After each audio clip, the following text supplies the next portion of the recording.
Next up, we have Paul Reville, who's a professor at the Harvard Graduate School of Education and the former Secretary of Education for Massachusetts, where he oversaw higher education, K through 12, and early education in the nation's leading student achievement state. He is going to talk to us now about child development and well-being. Good afternoon, everybody. Thank you, Jennifer. I'm delighted to be here, although I feel like a bit of an imposter. I'm not a nutrition expert, nor am I a nutrition scientist.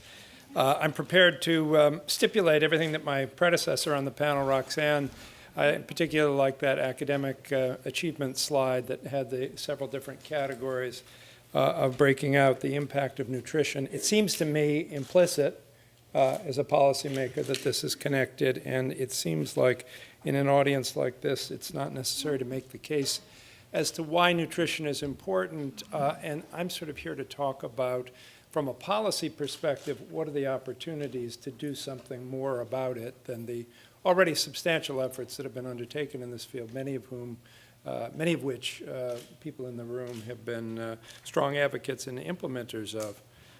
I come at it from the perspective not only of a policymaker and somebody who's concerned about the future of public education in the United States and where we're going in conceptualizing the future, but also from the perspective of a parent.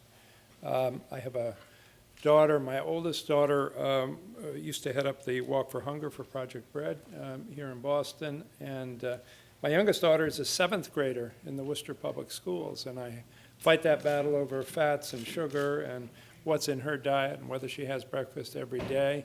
And I observe school policies. The other day she told me about a policy in her particular middle school that had an effect on hydration. They can't bring water to the classes for fear that the kids would be having vodka in their water bottles and therefore drinking, so she can't drink anything over the course of the day except what she might be able to find in a bubbler. So I'm very conscious about how school policies affect behavior and affect the kids' capacity to receive nutrition. I always fight with her about breakfast, and then she argues with me, well, we have our lunch at 10:30 in the morning, so why do I need to eat breakfast when we're going to have lunch then? And then she's hungry later in the day and eats a whole bunch of junk food in the middle of the afternoon. So at any rate, some of our structure and policy has a profound impact on cognition, on student behavior, and on the attitude that they bring to school and to the whole proposition of learning as a whole.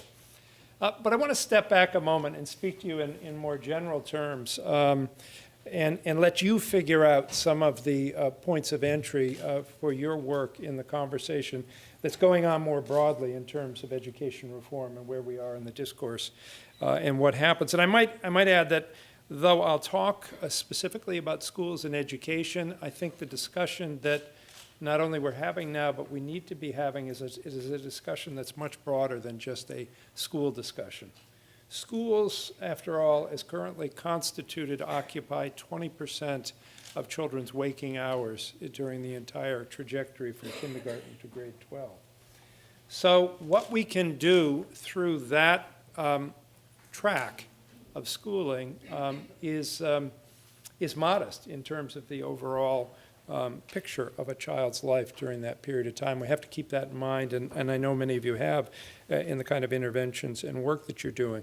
But we're just coming through what's been an intensive 2.5 decades of very deliberate, intentional work on reforming schools and making them perform to an unprecedented historical level of educating all of our children to a high standard so that they're prepared to be successful in careers, in college, and in life generally as citizens, as lifelong learners, as heads of families. And we've been at it for long enough in terms of the work that we've been doing over the past 20, 25 years that there's enough data in on our performance to date, and that data is relatively discouraging. We set out in the late 20th century to design systems that would interrupt the regular system of education, which was basically delivering a bell curve of student achievement performance over a fairly low center, and move everybody to the high end of the distribution in recognition of the fact that everybody would have to be well educated to participate in the 21st century education system. And when we started this effort, there was a very strong correlation between socioeconomic status of your family and your educational achievement and attainment. And while some of us have been very successful, notably Massachusetts is the most successful student achievement state in the country and competes very well internationally on a whole variety of indicators. While we've done well and we've made some progress and we're happy about that, overall, that correlation that I mentioned still exists. It's still there. So by most standards, we failed in terms of what we set out to accomplish in education. And my contention is that in part we failed because we haven't apprehended the challenge in the right terms. In other words, we've only looked at this intervention of schooling and tried to optimize what happens in schools, and we've had a fairly narrow, targeted focus, particularly in our accountability systems, on what we measure in terms of measuring skills and achievement in English and in math and in science. And we've driven the curriculum in that direction. We've focused the conversation on pedagogy in that area. All of that's appropriate. I don't apologize for that. But at the same time, I think it shows now 25 years on in the state of Massachusetts, as well as more broadly nationally, that what we've done in the name of school reform over the past 25 years has been necessary but insufficient. And on the whole, school, as we've currently constituted it, as we currently conceptualize school, is on the whole, on average, too weak an intervention to achieve the goal of all means all that we set out to achieve. So this raises the larger question, then what else ought we to be thinking about? And I happen to think that in this moment, as education reform is evolving, we have massive controversies about whether or not we should have a common core curriculum, some commonality between what we aim to achieve for our students state by state around the country, whether we should have some common systems of measurement, whether or not we should evaluate teachers and how we should proceed to evaluate teachers, whether we do too much testing as a whole, whether the curriculum has narrowed too much and we should broaden it. So we're having a number of robust conversations within the box, within the traditional limits of what we do in schools and optimizing what happens in schools. It's my contention that we've got to look outside the box. In other words, we have to have a more holistic conception of what it will take to get the job done. And that means taking into account a number of other factors that are present and active in child's lives and adapting in what we do in schools to them. So, for example, I think that as we design new 21st century systems of education and child development, because that's what I think we're talking about, we need to think about systems that meet every child where he or she is in early childhood and give them what they need in every sense, the services, the support, the guidance, the academic stimulation and direction that they need to be successful at each stage along the trajectory through school and through life so that they emerge with some level of post-secondary education ready for success. A second thing that that we need to be conscious of, and here's where I think some of the nutrition comes in, is we need to eliminate those impediments, those barriers to children coming to school and being present and being able to deliver their best motivated effort when they're in school, those things that get in the way, impediments to learning. So we can optimize schools all we want, but if children can't concentrate by virtue of nutrition, by virtue of toxic stress generally, by virtue of issues of domestic violence or things that are going on in housing, and therefore they're too mobile, with mental health problems, with abscessed teeth or other physical health problems, then we can optimize schools till the cows come home, and they're not going to do better as a result of it. So I think within this movement, the third thing, just before I come back to this, is that I think we need to level the playing field in terms of children's learning outside of school. So again, 20% of their waking hours spent in school, 80% outside of school. During that time outside of school, those of us who have privilege, advantage, access to learning opportunities provide virtually 24/7 learning opportunities for our children from prenatal care onward till, as far as I can see, they're in their 30s. We provide them with wraparound services and support And those who can't afford to do that don't have access to building that kind of social and intellectual capital for our kids.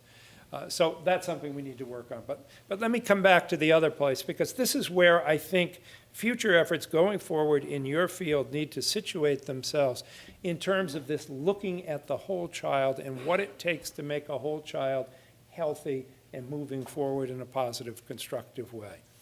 One of the things I often say in this domain, and you can see that income correlation in the slide that Roxanne put forward, and there are many more dramatic representations of that, is that those of us who have privilege should look at it in this way. We should want for all children what those of us who have privilege want for our own.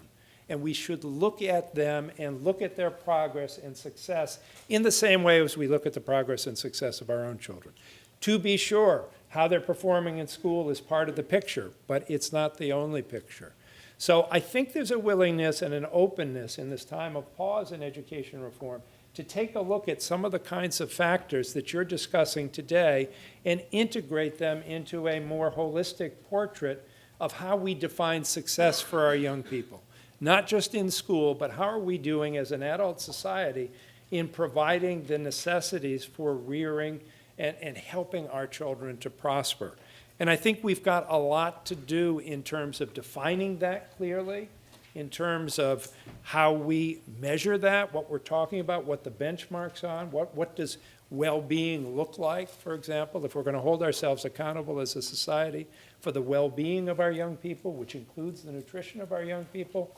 What are the indicators? What are the benchmarks that we look at? How do we come together as a disparate field so we don't have the housing people going this way and the mental health people over here and the nutrition people over here, which is what I used to see as Secretary of Education.